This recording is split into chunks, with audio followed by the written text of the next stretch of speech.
আজকে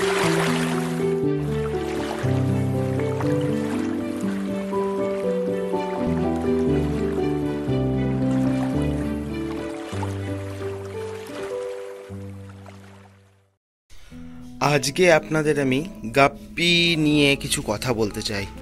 এই ভিডিওতে আমি গাপ্পির কিছু আপনাদের দেখাবো এবং এখানে আরও কিছু জিনিস যেগুলো আপনাদের এই ভিডিওতে গাপ্পি সম্বন্ধে আপনাদের আমি বলতে চাই। বন্ধুরা, গাপ্পি একটা অত্যন্ত সুন্দর একটি মাছ এবং এই সুন্দর হওয়ার সাথে সাথে এই মাছটির একটি সবথেকে বড় সুবিধা সেটা হচ্ছে যে এই মাছটি থেকে বাণিজ্যিকভাবে অর্থাৎ যারা ব্যবসা করতে চায় তাদের ক্ষেত্রে একটা বিশাল লাভের অঙ্কও কিন্তু উঠে আসে। এটা একটা বড় ব্যাপার। আমি আজকে এই ভিডিওতে আপনাদেরই একটা জিনিস বলবো এবং এটা আমার গাপ্পির একটা ছোট সেটআপ। বাইরে আরও আছে, আমি আর বাইরে যাচ্ছি না কারণ বাইরে রোদ এবং বাইরের আবহাওয়া খুব একটা ভালো না, খুব গরম। সেই জন্য আমি এখান থেকেই আপনাদের কিছু দেখাবো। ওকে, তো আজকের এই স্টোরিটা একটু আপনাদের বলবো। আমি কিছুদিন যাবৎ আমার গাপ্পির সংখ্যা এত বেশি হয়ে গেছিল, তাই আমাকে কিছু গাপ্পিকে বিক্রি করতে হয়েছিল। জেনারেলি আমি মাছ বিক্রি করি না, তাও কিছুদিন আমার জায়গার অভাবের জন্য আমাকে গাপ্পি বিক্রি করতে হয়েছিল। তো তার জন্য এখানে আপনারা জানেন যে আমি ক্রস ব্রিডিং করিয়েছিলাম, সেখানে ক্রস ব্রিডিংয়ের কিছু বাচ্চা ছিল, কিছু বিক্রি হয়ে গেছে, এখানে কিছু 2-1 পিস বা কিছু থাকতে এখানে পারে। তো যাই হোক, স্টোরিটা বলি।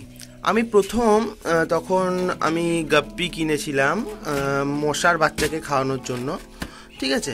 তো মশার বাচ্চাকে খাওয়ানোর জন্য প্রথম সেই মুভমেন্টে 4টে গাপ্পি কেনা হয়। এইগুলোর মধ্যে 3টে আছে, একটা মারা গেছে। তো টোটাল 4টে গাপ্পি কিনে নিয়ে আসা হয়েছিল। কিছু এখানে মলি ছিল, মলি, আর এই যে এই গাপ্পিটাকেও কিনেছিলাম। তো এটা তখন বাচ্চা ছিল, এখন একটু বড় হয়ে গেছে। তো যাই হোক, এইগুলো তখন কিনে নিয়ে আসা হয়েছিল। তারপর আস্তে আস্তে মোটামুটি 3 মাস কি 3.5 মাস মতো, আজকের দিনকে যদি আমি ধরি, তাহলে এই 3 মাস 3.5 মাস পর আমার গাপ্পির সংখ্যা এত বেড়ে যায় 4টে থেকে প্রথমের দিকে আমি এর আগে যখন একটা ভিডিও করেছিলাম, সেটা আপনারা হয়তো দেখেছেন, সেখানে আমি 400 মতো গাপ্পি তৈরি করেছিলাম অ্যারাউন্ড হয়তো 1-1.5 মাসের মধ্যে, আমার ঠিক টাইমটা মনে নেই। কিন্তু এখন এই মুহূর্তে আমার কাছে প্রায় 1200 থেকে 1600টা গাপ্পি আছে, ওই সেই 4টে থেকে অ্যারাউন্ড 3 থেকে 3.5 মাস পর এর আপডেট। তো গাপ্পি মাছ কালচার করা যতটা সহজ, এর থেকে ব্যবসা করা, এর থেকে আয় করা কিন্তু অনেকটাই বেশি আরও সহজ। তো সেই জিনিসটাই আজকে আপনাদের বলবো, কারণ এখন ইদানিং কম বেশি অনেকেই মাছের ব্যবসা অর্থাৎ রঙিন মাছের ব্রিডিং, কেয়ার এগুলো করিয়ে কিছু ইনকাম করার চেষ্টা করছেন। তো আমার যেহেতু ফিশ কিপিংয়ের ওপর চ্যানেল এবং আমরা ফিশ কিপিং নিয়ে বিভিন্ন ধরনের তথ্য আদান প্রদান করে থাকি, তাই আমি আজকে যেটা করছি সেটা ভাবলাম আপনাদেরও একটু দেখিয়ে দিলে আপনাদেরও কিন্তু হেল্প বা একটা আইডিয়া অন্তত তো হবেই। তো কিভাবে ব্যবসা করা যেতে পারে। তো প্রথম ব্যবসার ক্ষেত্রে অনেকের ক্ষেত্রে যেটা দরকার সেটা হচ্ছে যে কাস্টমার। আপনি যতই মাছ কিনুন, যতই কিছু কিনুন, যদি আপনার কাছে কাস্টমার না থাকে, আপনার কাছে যতই স্টক থাকুক, কিছুই কাজে লাগবে না। সেই জন্য প্রথম হচ্ছে কাস্টমার। তো এই কাস্টমারটা কিন্তু আপনাকে মেনটেন করতে হবে। আপনার কাছে যদি যথেষ্ট পরিমাণের কাস্টমার থাকে এবং মাছের খরিদ্দারও আসে যে আপনার কাছে নেবে, আমার কাছে যেমন আছে, কিন্তু আমি বিক্রি করি না। কারণ হচ্ছে আমি মাছ বিক্রি পছন্দ করি না খুব একটা, কারণ মাছ নিজে কিনি, নিজে কেয়ার করি, নিজে পালন করি, তারপরে তাদেরকে বিক্রি করে দিতে খুব একটা খারাপ লাগে খুব একটা, আর সেই জন্য এই জিনিসটা আমি করিও না কোনো দিন। তো যাই হোক, আমি এবার করলাম, তার কারণ হচ্ছে জায়গার অভাবের জন্য। এবার আপনাদের কিছু টিপস বলে দিই, যেগুলোর জন্য আপনারা কিন্তু খুব সহজে গাপ্পি মাছের ব্রিডিং তথা গাপ্পি মাছের ব্যবসা করতে পারবেন। প্রথম যেটা আপনারা মিস্টেক করেন গাপ্পি মাছের ক্ষেত্রে বা যে কোনো মলি মাছ, প্ল্যাটি মাছ বা যে কোনো লাইভ বেয়ারের মাছের ক্ষেত্রে, ব্যবসা শুরু করার উদ্যোগী হন, সব ভালো কথা, ব্যবসা করছেন, করতে চাইছেন, খুব ভালো গল্প, কিন্তু যে প্রবলেমটা আপনারা করেন বা নিজেরাই করেন সেটা হচ্ছে কি, সেটা হচ্ছে এই ব্যবসা করতে গিয়ে আপনারা বেসিক কিছু জিনিসের ওপর কেয়ার করেন না। বেসিক জিনিস কি এখানে? বেসিক জিনিস এখানে এটাই হচ্ছে, সেটা হচ্ছে যে আপনারা প্রথমত ট্যাঙ্ক সেটআপের ওপর বিশেষভাবে খেয়াল করেন না। আপনারা চান ব্যবসা করব এবং আপনারা সো কল্ড কিছু ভিডিও দেখেন বা কারোর কাছে শোনেন বা হয়তো কারোর বাড়িতে গিয়ে তারা করেছে সেটা দেখে এসছেন, কিন্তু তার ভিতরে থাকা জিনিসগুলো আপনারা জানেন না, দেখেন না এবং করেন, তারপর আপনারা কিন্তু ফেল হয়ে যান। তো সেই জন্য আপনাদের কিছু জিনিস বলে রাখি। প্রথম নাম্বার ওয়ান হচ্ছে আপনাকে যেটা করতে হবে সেটা হচ্ছে যে প্রথম ট্যাঙ্ক জোগাড় করতে হবে। আমি এখানে দেখুন ফ্রিজের বক্স জোগাড় করেছি, খুব ভালো কাজ করে। আপনারা ফ্রিজের বক্স জোগাড় করতে পারেন, এটা সহজে অ্যাভেলেবেল এবং সস্তা। সেই জন্য এটা মানে আপনি যদি এটা সিমেন্টের ট্যাঙ্ক করতে চাইছেন সেক্ষেত্রে কিন্তু এই যে জায়গাটা আপনারা দেখছেন এই জায়গাটার মতো বা এরকম সাইজের বড় ট্যাঙ্ক করতে আপনার একটা খরচা পড়ে যেত। সেই তুলনায় এটা কিন্তু একটা কম খরচা এবং পোর্টেবল, এটাকে আমি এবার পরে অন্য জায়গাতেও স্থানান্তর করতে পারি। তো এই জিনিসটা আপনারা করে নিতে পারেন। আদারওয়াইজ এখন অনেক সময় অনেকে প্লাস্টিকের বা ড্রাম এরকম জিনিস যাই হোক জোগাড় করছে, করুক এবং সেটা যেন একটু বড় হয়, যেমন আমার এটা দেখতে পাচ্ছেন এরকম জিনিস যেন হয়, এটা আপনাদের কিন্তু প্রথম আপনাদের প্রায়োরিটি। ওকে, এবার গাপ্পি মাছ মানে আনবেন, ছেড়ে দেবেন, এরকম জিনিসটা অ্যাকচুয়ালি হয় না। কি করতে হবে আপনাদের বলি। আপনারা গাপ্পি নিয়ে এলেন, গাপ্পি বা ট্যাঙ্ক আগে ট্যাঙ্কের সেটআপটাই বলে দিই, তারপরে গাপ্পির গল্প আসছি। ট্যাঙ্ক সেটআপ এই যে আমি দেখুন কি করেছি, খুব কিছু হাইফাই কিছু করিনি। তলায় দেখুন সাবস্ট্রেট হিসাবে পাথর দিয়ে দিয়েছি। কনস্ট্রাকশনে যে পাথরগুলো আমরা বালির সাথে চলে আসে, সেই কনস্ট্রাকশনের ওই পাথরগুলো এক্সট্রা আমি এখান থেকে দিয়ে দিয়েছি। কিছু চারকোল দিয়েছি। চারকোল দিলে কি হয়, জল একবারে ক্রিস্টাল ক্লিয়ার থাকে। অনেকের এটা একটা মানে অবজেকশন থাকে, জল আমার পরিষ্কার হয় না কেন, তো তার কারণ আপনারা এরকম কিছু দেন না তাই। তো আমি চারকোল দিয়ে দিয়েছি।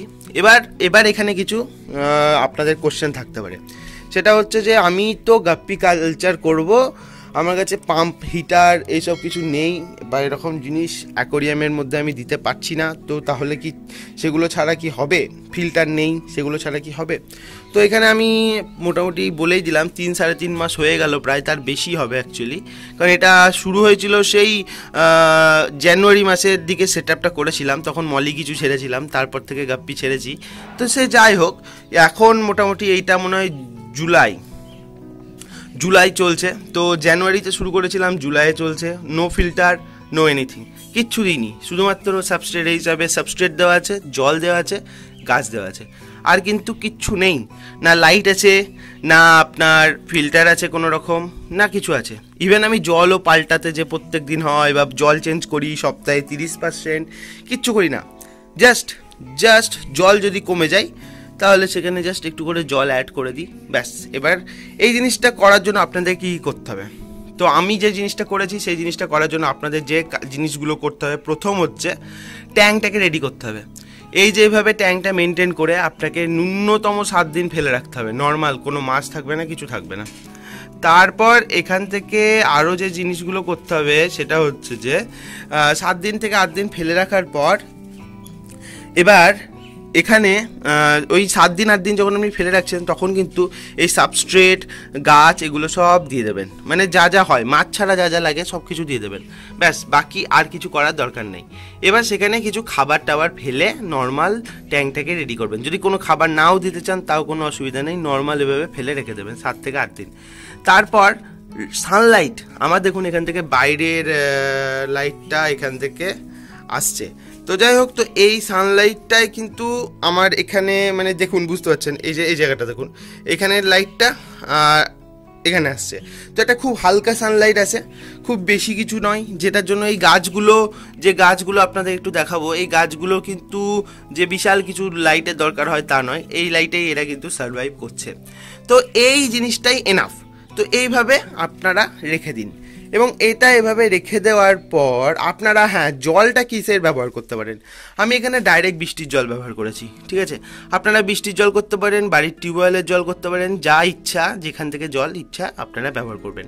গাছ দেখুন আমি এখানে হর্নওয়াত ইউজ করেছি, আপনারা হর্নওয়াতের সাথে অন্যান্য গাছ ইউজ করতে পারেন। আমার সাজেশন আপনি হর্নওয়াতই ইউজ করুন, কারণ এটা কম লাইটে সার্ভাইভ করে যায়। তো সেই জন্য আমি বলবো হর্নওয়াত করলে আপনাদের জন্য একটু সুবিধা হতে পারে। তো এই হয়ে গেল বাস। এবার আপনারা মোটামুটি 1-1.5 সপ্তাহ পর বা 7 দিন থেকে 10 দিন পর মাছ নিয়ে এসে ছেড়ে দেবেন। মাছ এবার আপনারা কটা নিয়ে আসতে পারেন, কি মাছ আনতে পারেন, আমি বলবো আপনাদের জন্য বেস্ট হয় সেটা হচ্ছে আপনারা ফিমেল নিয়ে আসুন।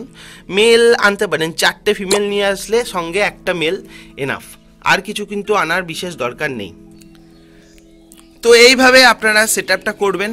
খাবার কি দেবেন, খাবার এখানে আমি দেখুন নর্মাল যে খাবারগুলো পাওয়া যায় এগুলোই দিচ্ছি। লাইভ ফুড দিই, ডাফনিয়া দিই, ময়না দিই, এগুলো সবই এক এক করে দিই। তো খাবার নিয়ে মসকুইটো লার্ভা এগুলো আমার কন্টিনিউ খেতে থাকে, সেই জন্য গ্রোথ কিন্তু খুব ফাস্ট হয়। আপনারাও এরকমভাবেই খাবার দিতে পারেন। তো এই যে নিম্নলিখিত বা যে জিনিসগুলো অলরেডি আমি বললাম, এখানে দেখুন বাচ্চাও হয়েছে, আপনারা যদি চান এখান থেকে দেখতে পারেন, এই যে বাচ্চা ওইদিকে আছে, ওইদিকেও বাচ্চা আছে।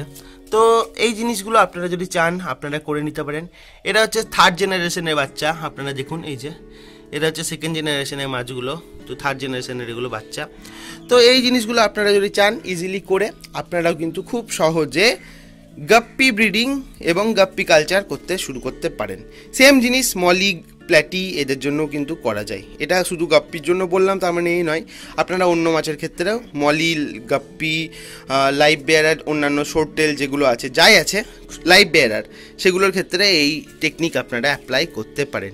তো আজ এই পর্যন্তই। ভিডিও ভালো লাগলে লাইক করবেন, নতুন হলে সাবস্ক্রাইব করতে একদম মিস করবেন না। আজ আসছি, দেখা হচ্ছে খুব তাড়াতাড়ি, ততদিনের জন্য গুড বাই।